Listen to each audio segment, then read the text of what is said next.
Weather Channel meteorologist Mike Seidel is in Revere Beach, just north of Boston. As we said, they are already getting the leading edge of this storm. Hey, Mike. Hey, good evening, Brian. Out here on the North Shore, we're already getting gusts to 50 miles an hour. Before the storm moves out tomorrow, we could see gusts to 70. The beaches and islands are going to take a big hit. Major to moderate beach erosion. Also look for extreme coastal flooding.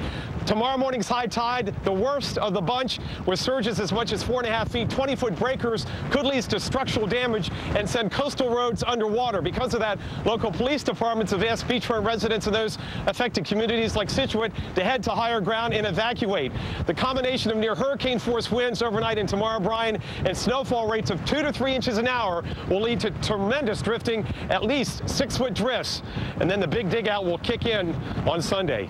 Brian, it's going to be a wild night out here on the beach. We'll be on the Weather Channel throughout and into tomorrow. Back to you. Mike, I know you love severe weather, but please take care. That's for you and your crew. Mike Seidel out on the Cape tonight.